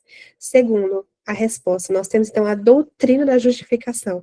Pela primeira vez em suas cartas, Paulo introduz o termo justificação. Lembra que eu falei para vocês anotarem essa palavrinha, que é a palavra-chave do livro de Gálatas? Então, ele vai responder à pergunta milenar: como pode o homem ser aceito por Deus? O texto vai fazer uma conexão, então, entre como o Novo Testamento explica a frase de Abacuque 2, versos 4, né, que é um versículo que geralmente os cristãos conhecem bastante, que é: o justo viverá pela fé. Então, Paulo ele vai responder em Romanos. No livro de Romanos ele vai explicar quem é o justo. No livro de Gálatas ele explica como que ele viverá, que é através dessa liberdade em Cristo. E em Hebreus ele explica o que significa viver pela fé. E nós temos a centralidade, que é o pilar do cristianismo. A justificação pela fé é o que separa o cristianismo das outras religiões. Por quê? Para as religiões em geral, os homens, o ser humano ele tem que fazer um esforço, né? Tem que ter um sacrifício ali, tem que deixar de fazer certas coisas, tem que respeitar certos rituais, certas leis, certos usos e costumes, para então poder ter acesso ao céu ou ao paraíso. No cristianismo, e é esse caminho que a gente tem, o caminho que Deus abriu do céu diretamente para a terra, através do sangue de Cristo. Então, a gente não tem esforço suficiente que a gente possa fazer que nos garanta a salvação. A única coisa que nos garante a salvação é Jesus. E a regra de ouro, e é como dizia Lutero, se essa doutrina for perdida, a doutrina da justificação pela fé, então toda a verdade cristã se perde, porque ela é o cimento que mantém a igreja de pé.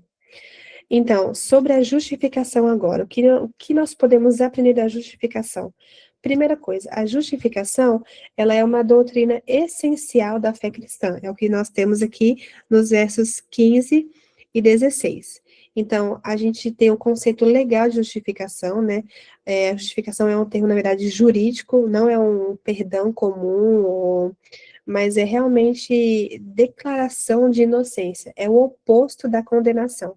E apagamento de registro. Então, ao contrário do indulto, por exemplo, na justificação dos pecados não são apenas perdoados, mas esquecidos e nunca mais usados contra a pessoa. Deus não registra as nossas transgressões. A gente tem isso lá em Salmos, né? Na justificação, a gente tem a mecânica da salvação. Então, o texto aqui de Paulo, ele vai derrubar a ideia de que o homem, ele pode contribuir para a sua própria salvação. Lembrando, mais uma vez, de que o homem, ele não tem essa capacidade de se salvar. A gente tem essa causa meritória, né, na coisa do mérito, né, é exclusivamente a morte de Cristo. Não somos aceitos pelo que fazemos para Deus, mas pelo que Ele fez por nós. É uma lógica invertida, né? Em outras religiões a gente vai ter o ser humano se sacrificando, fazendo um monte de coisas, né, para ser aceito pelo seu Deus. Aqui é literalmente Deus se oferecendo por nós, Jesus se oferecendo por nós para que nós pudéssemos ser aceitos por Deus Pai novamente, né? E a causa instrumental, né? A ferramenta é a fé. Então, não é um sacrifício, não é dinheiro que você possa dar, oferta, é unicamente a fé em Cristo. E a justificação como um ato. Então, a justificação ela não é um processo, diferente da santificação, né? Que a gente vai ver. Então, diferente do que muitos pensam, né? A justificação ela não acontece aos poucos. Ela é um ato único, completo e irrepetível. Então, não possui graus. O cristão mais novo está tão justificado quanto o apóstolo mais antigo. E se dependesse de obras, seria um processo gradual, mas como depende unicamente de Deus, é um veredito instantâneo. Aquilo que Deus determinou acerca de nós, né, acerca da nossa salvação, não é uma decisão gradual, que ele vai dando aos poucos, não, é imediato, é através da cruz, através de Cristo, que foi fixado a nossa salvação por intermédio dele e que não tem mais mudança, não precisa fazer outra coisa, tirar coisa, é um ato único.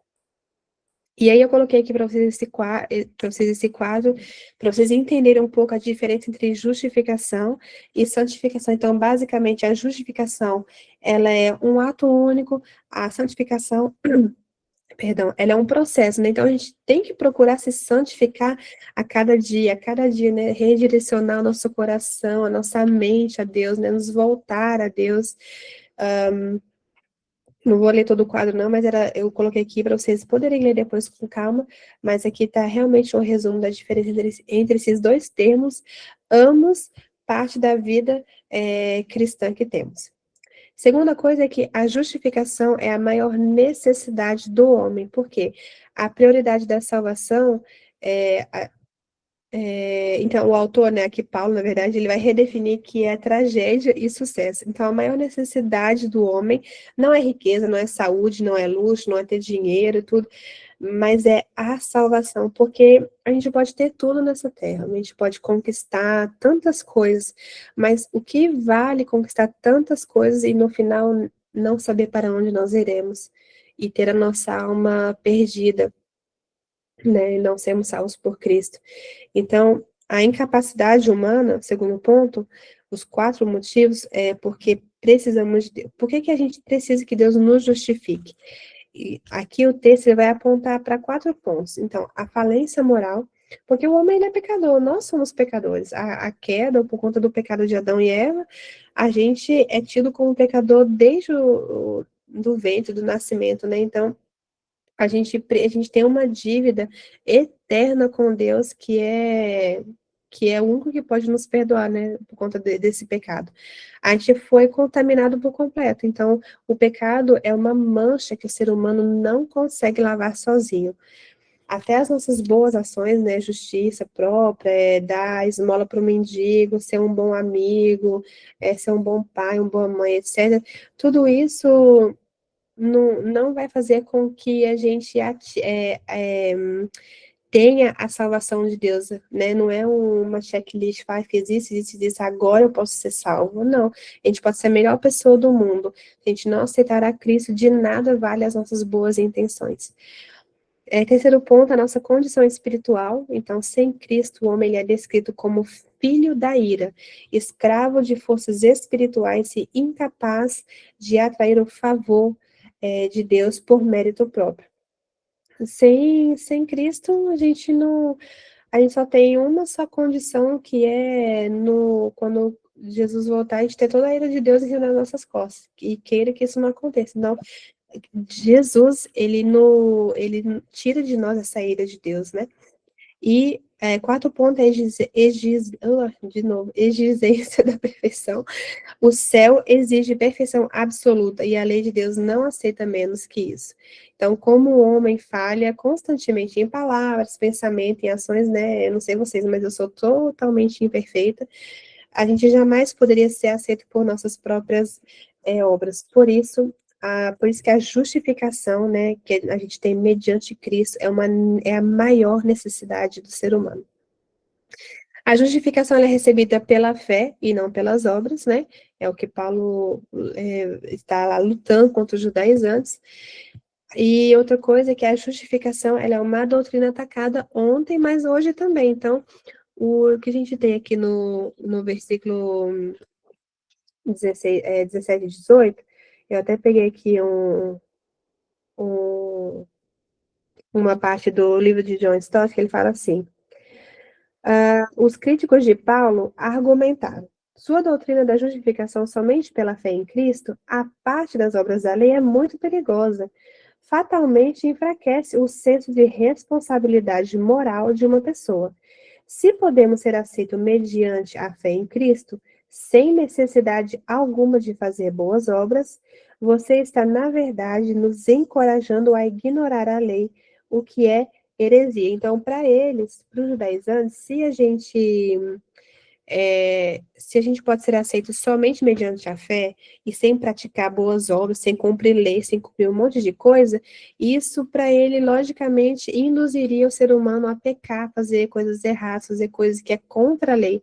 Mas não é isso, na verdade. Então, eles estavam acusando que a graça incentiva o pecado, mas Paulo ele vai responder, ele afirma que isso é um absurdo e uma blasfêmia, porque se a fé em Jesus Cristo nos tornasse pecadores, livres, então Cristo seria um ajudante do pecado? Não. Paulo vai lembrar que Jesus veio justamente para destruir as obras do mal e não para promovê-las. Aí tem também uma confusão entre salvação no pecado e salvação do pecado. Os judaizantes achavam que o cristão justificaria sua permanência em uma vida errada por estar debaixo da graça, né? E Paulo vai responder que é o quê? Que a união com Cristo implica a morte da nossa velha vida. Estar em Cristo significa que o crente morreu para o pecado e ressuscitou para uma nova vida em Cristo. Então é impossível alguém estar unido em Cristo e continuar vivendo da mesma forma que vivia antes. Isso que é a grande radicalidade, né? Quando a gente aceita Cristo, obrigatoriamente, a gente se torna uma nova criatura. Pelo menos a gente deveria, né? E, finalmente, a acusação dos judaizantes de desestimular o esforço humano. Então, para eles era importante essa questão do esforço humano. E eu acho que, de hoje em dia, ainda, às vezes, para muitos é importante essa questão do esforço humano. Eu não sei vocês, mas Nathalie, eu tenho uma aversão. Claro que existem exceções, né? Mas eu tenho uma aversão a quem se diz coach, cristão e não sei o que, né? Existem muitos nomes, infelizmente, hoje em dia, que usam desse termo para tentar promover qualidades humanas, esforços humanos, que é justamente o que os judaizantes faziam, né? Então, frases do tipo, você é o coração de Deus, você consegue, se você fizer os 7 passos, sei lá, existem tantas coisas do tipo, né? Isso induzindo pessoas a acreditarem que se elas fizerem X ou Y, tiverem tantas metas ou fazerem tantas coisas, isso faz delas crentes melhores, né? Ou justamente valoriza esse esforço humano, essa força humana. Gente, se não é pela graça de Cristo em nossas vidas, A gente nem levanta de manhã. Se não for pela graça de Deus na minha vida, eu não consigo educar os meus filhos, eu não consigo fazer nada. Então, é claro que exige de nós, né, essa questão de a gente tem, é claro, a gente tem que fazer esforço, né, ir à igreja, ler a Bíblia, jejuar, orar, mas não colocar esse esforço humano num patamar de equivalência à graça de Deus ou a mesma ao próprio Deus, né? Então, o evangelho, ele não é antropocêntrico. O evangelho não diz respeito ao homem. Tipo assim, a gente não está no centro do evangelho. O evangelho diz respeito a Cristo que morreu por nós. E tudo o que está em torno disso é para glorificar o nome dele. Eu lembro que na nossa aula de evangelismo e discipulado no seminário, a professora perguntou assim pra gente, por que vocês evangelizam? Aí a gente é cheio de resposta pronta, né? Ah, a gente evangeliza para almas serem salvas, né? Ah, para a pessoa conhecer a Cristo. Ah, para a pessoa não ir para o inferno, não sei o quê. E realmente são, ela falou, olha, são argumentos nobres, bonitos, mas, na verdade, tudo que a gente faz, tudo que a gente faz para pregar o evangelho, tudo na nossa vida é para glorificar o nome de Deus, é para restabelecer a glória dele no nosso meio. Não tem nada a ver com a gente, não tem nada a ver a gente ao coração, o centro do coração de Deus, nada disso. Se não for Cristo em nós, Paulo vai de trapa de imundícia, a gente é um saco de lixo. E é verdade, porque é isso que o pecado fez. Então, o que eu estava falando? Eu sempre fico nas minhas ideias. Mas é isso. Sempre que a gente vê, isso aconteceu nos dias de Paulo e ainda acontece nos dias de hoje, quando a gente vê pessoas querendo, né, estimular, colocar para frente o esforço humano, tem um pé atrás. É claro que a gente tem a nossa parte que tem que ser feita, né? E nada vai cair de mão beijada e tudo, mas não é sobre isso, né? Mas é sobre essa questão de fato de que é somente mediante a fé em Cristo que nós podemos ser salvos. Então, quando os judaizantes tentavam falar disso, né, mas Paulo está tentando desmerecer o esforço humano, né, que para eles era super importante, né, esse fariseu, o que eles mais queriam fazer era mostrar que eles eram os bambambam da ética, da religião, de que eles eram quase perfeitos, né, o supra ninja Jiraya. Então, Paulo ele vai responder e falar assim, ele inverte o argumento. Paulo diz que o verdadeiro erro, na verdade, a transgressão, é tentar reconstruir o sistema da lei que a morte de Cristo já derrubou, e voltar a confiar no esforço próprio para a salvação é invalidar o sacrifício de Jesus e tornar-se, então, transgressor por rejeitar a solução de Deus. É basicamente isso, confiar nos nossos próprios braços, nossa própria força, é falar assim, ó, Deus, desculpa aí, mas que, né, faltou um negocinho, o senhor não conseguiu 100%, mas a gente tá aqui, é nós que heróis. Não. Deus, o que ele fez é perfeito, é completo, ele não precisa da nossa ajuda para nada. E nós precisamos dele para tudo. A justificação é a fonte de uma vida nova, então a gente morre para a lei, para viver para Deus. A gente tem a união com Cristo, né? Então a gente morre para a nossa antiga vida e passa a viver uma nova vida em Cristo. Cristo, ele passa a viver em nós, né? Então o eu anterior morreu, Cristo é quem governa, dirige a nossa vida, ou pelo menos deveria dirigir a nossa vida, né? E a fé pessoal, então não basta saber que Cristo morreu pelo mundo, mas é preciso crer que ele se entregou por mim.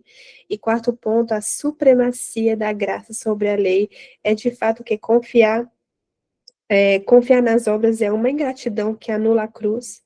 E enquanto a lei exige o faça, a graça descansa no que Jesus realizou, está feito. Eu não estou lendo tudo não, porque eu vi que a hora, meu Deus do céu, Jesus tem misericórdia. Final, concluindo, prometo para vocês, desculpem. A nova vida em Cristo, então, nós estamos crucificados com Ele. Paulo, ele alcança o ápice da sua argumentação teológica, né, como uma das declarações mais profundas e pessoais de todas as escrituras. Ele revela o segredo dessa vida cristã autêntica, né, que é uma identificação total com Cristo em sua morte e ressurreição. que é o famoso versículo que geralmente todo mundo conhece, né? Já estou crucificado com Cristo e vivo, não mais eu, mas Cristo vive em mim. A vida que agora eu vivo na carne, vivo na fé do Filho de Deus, o qual me amou e se entregou a si mesmo por mim. Sempre Paulo repetindo a teologia do Evangelho, né? É incrível como ele sempre tem isso nos ensinamentos dele. Então, eu trouxe aqui uma aplicação prática para nós, vivendo o Evangelho da graça hoje. Então, o que Gálatas, capítulo 2, vai nos ensinar? Que a gente tem que guardar essa liberdade cristã, a gente tem que vigiar constantemente contra os retornos do legalismo, ou então vigiar contra qualquer tipo de prática que venha enaltecer o esforço humano, ou o eu posso, o eu consigo, né? Essas frases de coach, você consegue, você é top, você é fera. Não, é totalmente o contrário. Você não é fera, você não é top. Não, pode ser que você seja uma pessoa top, né? Super, e não é sobre isso, mas vocês me entenderam, né? No quesito de salvação, no quesito de evangelho, a gente não é nada sem Cristo. É Cristo que tem que parecer e aparecer através de nós, né? A nossa vida, ela tem que servir para mostrar Cristo em nós e que isso seja testemunho para outras pessoas. A gente aprendeu também que a gente tem que ter coragem para confrontar, assim como Paulo confrontou Pedro, né, apontando que não estava correto na prática dele, a gente tem que ter essa coragem também em confrontar pessoas que a gente está vendo que não estão necessariamente no caminho certo. E ter essa fé que transforma, né? Nossa vida cristã não é sustentada por obras, mas pela fé contínua no Filho de Deus. Cada dia nós devemos viver conscientes de que Cristo vive em nós, produzindo frutos que jamais conseguiríamos gerar por esforço próprio. E eu deixei aqui algumas perguntas para reflexão e debate, né? Não para agora, mas para vocês refletirem depois, conversar, né? Entre vocês se quiserem, conversar em casa, na igreja. Eu nem vou ler agora, vocês podem ler depois com calma, tá bom? E a conclusão, o Evangelho da Graça, ele é para todos. Então, Gálatas 2 não é apenas uma história antiga, mas é um chamado vibrante e urgente para cada geração de cristãos. Paulo nos lembra com paixão inabalável que a salvação é exclusivamente pela fé em Jesus Cristo, não pela obediência da lei ou por esforços religiosos e humanos. Então, o que nós temos através da justificação em Cristo? A gente tem uma salvação completa, a gente tem uma vida transformada e a gente tem que ter, né, um testemunho corajoso, né? Nós somos chamados de fato a perseverar e proclamar essa liberdade em Cristo com coragem, sem ter medo daqueles que os outros irão pensar de nós, mas ter realmente Paulo como exemplo. Eu pensei que ia ter mais um slide, mas não, esse era o último, então. Obrigada. Gente, é isso, acabei, me desculpem, nossa. 10h52. Não, aí são 9h52, né? Que já é 10h52. Vai lá, terminei. Muito conteúdo, né? Falei muito rápido às vezes eu me embanando, porque eu não sou perfeita. Mas espero que vocês tenham conseguido reter, nem que seja um pouco de informação. E agora eu gostaria de ter o retorno de vocês, se vocês têm alguma pergunta, alguma colocação, ou então falar, ai, Nath, não entendi isso, isso eu não estou meio de acordo, não. Ou então me explica. Está aberta para Bom, falar. só vou encerrar aqui, tá, a gravação.